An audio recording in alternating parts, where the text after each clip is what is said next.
प्रिय विद्यार्थियों, मैं डॉक्टर अशोक कुमार मीना, व्याख्याता राजनीति विज्ञान, राजकीय महाविद्यालय मासलपुर करौली।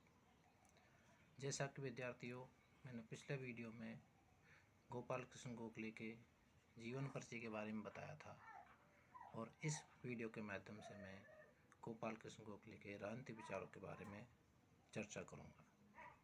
प्रिय विद्यार्थियों, गोपाल कृष्ण गोखले भारत के उन आधुनिक निर्माताओं में से एक थे जिन्हें उदारवादी कांग्रेसी कहा जाता है।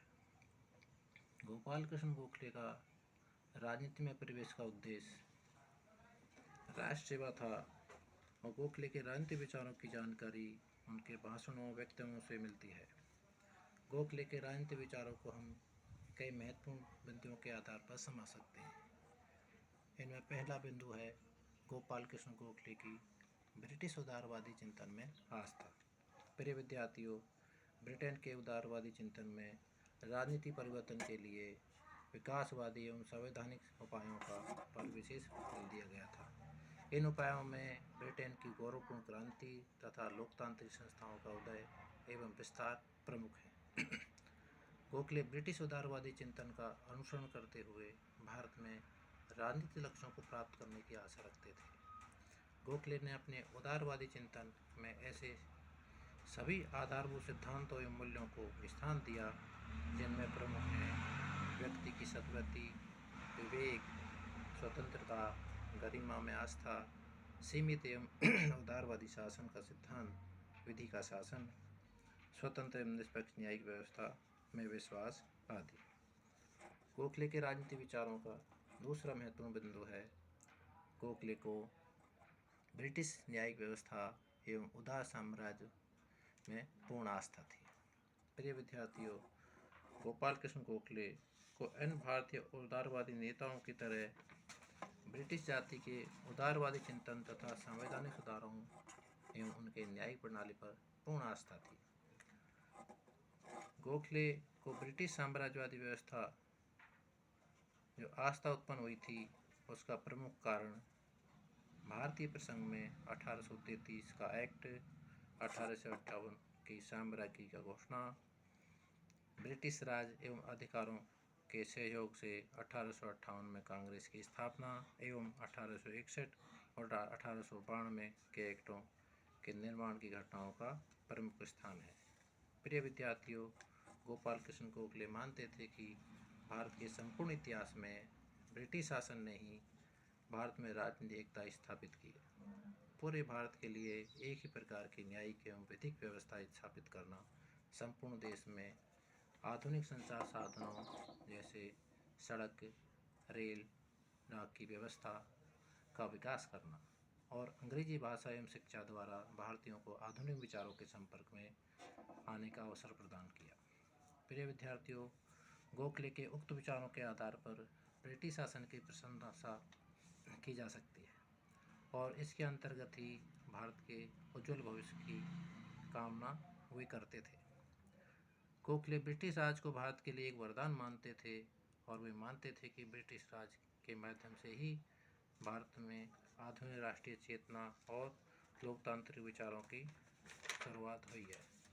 प्रिय विद्यार्थियों, गोपाल कृष्ण गोखले के राजनीतिक विचारों का नंबर 3 महत्वपूर्ण बिंदु है साम्राज्य के अंतर्गत ही स्वशासन की कामना।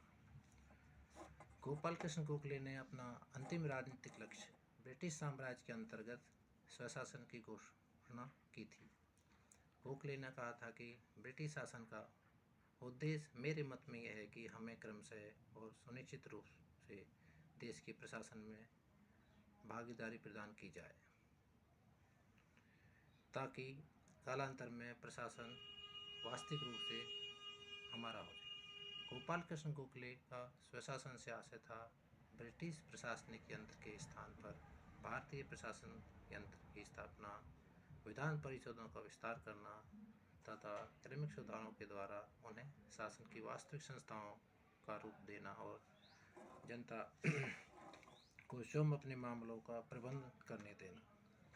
प्रिय विद्यार्थियों, गोपाल कृष्ण गोखले ने 1905 के कांग्रेस के बनारस अधिवेशन में अपने अध्यक्षीय भाषण में कहा था कि कांग्रेस का लक्ष्य है कि भारत का शासन स्वयं भारतीयों के हित में किया जाए तथा आने वाले समय में इस देश में उस शासन प्रणाली की प्राप्ति हो जो ब्रिटिश साम्राज्य के स्वशासी उपनिवेशों में मौजूद है।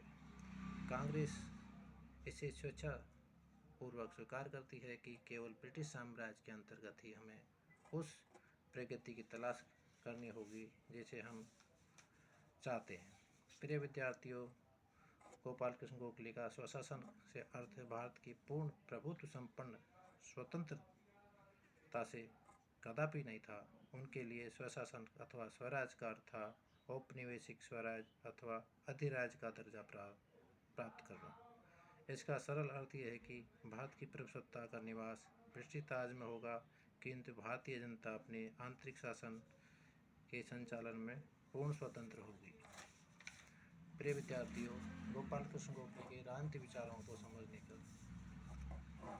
अगला बिंदु है गोखले को संवैधानिक साधनों और संवैधानिक आंदोलनों में पूर्ण विश्वास था। गोपाल कृष्ण गोखले यह मानते थे कि व्यावहारिक दृष्टि से यह संभव नहीं है कि भारतीय जनता ब्रिटिश शासन की संगठित शक्ति का मुकाबला करने में समर्थ थी। इसलिए उन्होंने संवैधानिक साधनों और वैधानिक आंदोलनों की नीति को अपनाना उचित समझा। इसके पीछे उनका तर्क था कि ब्रिटेन में निरंकुश राजतंत्र से उदार लोकतांत्रिक शासन की स्थापना क्रमिक संवैधानिक सुधारों और वैधानिक आंदोलनों के माध्यम से हुई थी। उनका दूसरा तर्क था कि ब्रिटेन द्वारा समय समय पर की गई घोषणाओं और संकल्पों और उनके द्वारा बनाए गए 1861 व 1892 के भारतीय परिषद अधिनियमों से यह स्पष्ट था कि वह भारत में भी क्रमिक संवैधानिक सुधारों की नीति के द्वारा भारतीय जनता की राजनीतिक आकांक्षाओं की पूर्ति के लिए प्रतिबद्ध है। प्रिय विद्यार्थियों, गोपाल कृष्ण गोखले ब्रिटिश राज को भारत के हित में मानते थे और ब्रिटेन के साथ घनिष्ठ संपर्क के समर्थक थे। गोखले एवं उदारवादी चिंतन के रूप में राजनीति में हिंसा और अनैतिक संस्थाओं के प्रयोग के विरोधी थे। वे मानते थे कि राजनीतिक समस्याओं को बातचीत के द्वारा सुलझाया जा सकता है। गोपाल कृष्ण गोखले को समझने के राजनीतिक विचारों को समझने के लिए अगला बिंदु नंबर 5 है गोखले की प्रशासनिक सुधारों की मांग। प्रिय विद्यार्थियों, गोपाल कृष्ण गोखले ऐसे प्रशासनिक सुधारों के समर्थक थे जिसके आधार पर राजनीतिक क्षेत्र में भारतीयों को स्वशासन प्राप्त हो एवं आर्थिक क्षेत्र में भारत की समृद्धि हो। प्रशासनिक सुधारों में गोखले ने सत्ता के केंद्रीकरण की प्रवृत्ति का विरोध किया और वह मानते थे कि केंद्रीकरण से प्रशासन में स्वैच्छाचारिता में वृद्धि होती है। गोखले ऐसे प्रशासनिक सुधारों के पक्षधर थे जो सत्ता के विकेंद्रीकरण में सहायक हों और शासन में भारतीय जनता की भागीदारी बढ़ाने वाले हों। गोपाल कृष्ण गोखले को राजनीतिक विचारों को समझने के अगला बिंदु है गोपाल कृष्ण गोखले ब्रिटिश नौकरशाही की साम्राज्यवादी प्रवृत्ति के विरोधी थे। प्रिय विद्यार्थियों, गोपाल कृष्ण गोखले वैसे तो ब्रिटिश राष्ट्र की न्यायिक प्रियता तथा साम्राज्यवादी व्यवस्था के प्रशंसक थे और ब्रिटिश राज को तत्कालीन भारत के लिए एक ईश्वरीय वरदान मानते थे, किंतु अनेकों बार उन्होंने अनुभव किया कि भारत में स्थित ब्रिटिश नौकरशाही संकीर्ण साम्राज्यवादी दृष्टिकोण से प्रभावित होकर भेदभावपूर्ण तरीके अपना रही है। वह भारतीय हितों की कीमत पर साम्राज्यवादी हितों की पूर्ति में लगी हुई है और जानबूझकर भारत के आर्थिक संसाधनों की निकासी ब्रिटेन की ओर बनाए हुए है और भारतीयों की पीड़ा के प्रति संवेदनशील शून्य है। ब्रिटिश नौकरशाही के इस गंभीर दोषों के कारण भारतीय जनता ब्रिटिश राज के लाभों से वंचित हो रही है। प्रिय विद्यार्थियों, इस प्रकार गोखले ने अनुभव किया कि नौकरशाही की संकीर्ण साम्राज्यवादी तथा नस्लीय प्रभुत्व की मनोवृत्ति में निरंतर वृद्धि हो रही है और इसका आचरण जनता की आकांक्षाओं के विरुद्ध होता जा रहा है। अतः गोखले के व्यक्तित्व में नौकरशाही की आलोचना का स्वर धीरे धीरे बढ़ता चला गया। प्रिय विद्यार्थियों, गोपाल कृष्ण गोखले के राजनीतिक विचारों को समझने का अगला बिंदु है भारतीय राष्ट्रवाद के समर्थन एवं पोषक के रूप में गोखले। प्रिय विद्यार्थियों, हम यह कह सकते हैं कि गोपाल कृष्ण गोखले ब्रिटिश शासन के प्रति समर्थक थे। उसके अंतर्गत ही भारत के राजनीतिक विकास की आशा करते थे, किंतु यह पूर्ण सत्य है कि वे अपने संपूर्ण रूप में एक पक्के राष्ट्रवादी थे। यही कारण है कि उनकी ब्रिटिश राजभक्ति एवं निष्ठा के बावजूद नौकरशाही उन्हें छुपा हुआ राजद्रोही मानती थी। गोखले ने ब्रिटिश नौकरशाही, नस्लीय एवं संकीर्ण साम्राज्यवादी मनोवृत्ति की आलोचना की और उनकी स्वेच्छाचारिता के विरोध के लिए निष्क्रिय प्रतिरोध की नीति का समर्थन किया। इससे यह स्पष्ट होता है कि तत्कालीन परिस्थितियों के प्रसंग में गोखले का राजनीतिक दृष्टिकोण एवं चिंतन राष्ट्रवाद की यथार्थवादी भूमि पर खड़ा था। प्रिय विद्यार्थी, इस प्रकार गोखले ब्रिटिश राज के अंतर्गत भारत में मात्र सुशासन की स्थापना के समर्थक नहीं थे, अपितु वे ऐसे स्वशासन के समर्थक थे जिसमें स्वयं भारतीयों की भागीदारी हो। गोखले ने जनता में राष्ट्रीय चेतना के विस्तार के लिए राष्ट्रवाद को त्याग, तपस्या, आत्मसंयम एवं कर्तव्यों के गुणों से जोड़ा। प्रिय विद्यार्थियों, गोपाल कृष्ण गोखले का मत था कि जब तक जनता में शिक्षा का प्रसार नहीं होगा, उसके नैतिक चरित्र में उत्थान नहीं होगा और उसकी सामाजिक क्षमताओं में वृद्धि नहीं होगी, तब तक भारत में समुचित राष्ट्रीय चेतना का विस्तार नहीं होगा। प्रिय विद्यार्थियों, गोपाल कृष्ण गोखले को राजनीतिक विचारों को समझने का अगला बिंदु है स्वदेशी का समर्थन और बहिष्कार का विरोध। प्रिय विद्यार्थियों, गोपाल कृष्ण गोखले स्वदेशी के समर्थक थे, परंतु बहिष्कार आंदोलन के से असहमत थे।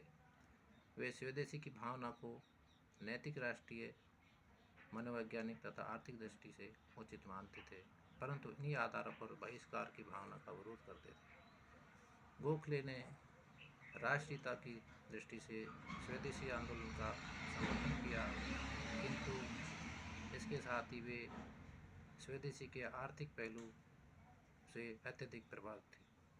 वे इसे भारत के आर्थिक विकास एवं स्वावलंबन का आंदोलन मानते थे।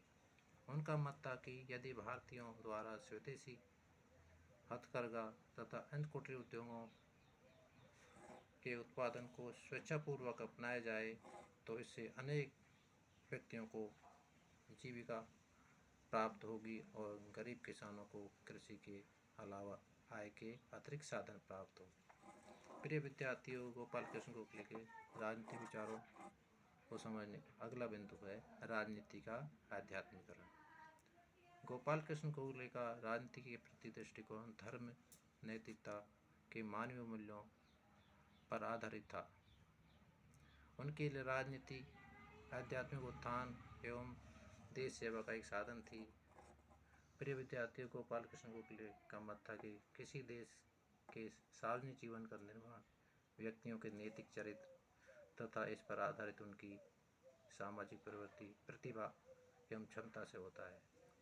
वे सादगी, मितव्ययिता, सत्यवादिता, धैर्य, कर्तव्यपरायण, आत्मसंयम, न्यायप्रियता आदि के नैतिक गुणों को देश सेवा के धर्म की पूर्ति के लिए अनिवार्य मानते थे। वे राजनीति का आधार केवल नैतिकताओं को ही मानते थे, अर्थात वे राजनीति के आध्यात्मिकरण के पक्षधर थे। प्रिय विद्यार्थियों, गोपाल कृष्ण गोखले के राजनीतिक विचारों के बारे में मैंने जो आपको समझाने का प्रयास किया है, मुझे आशा है आप इससे लाभान्वित होंगे। धन्यवाद।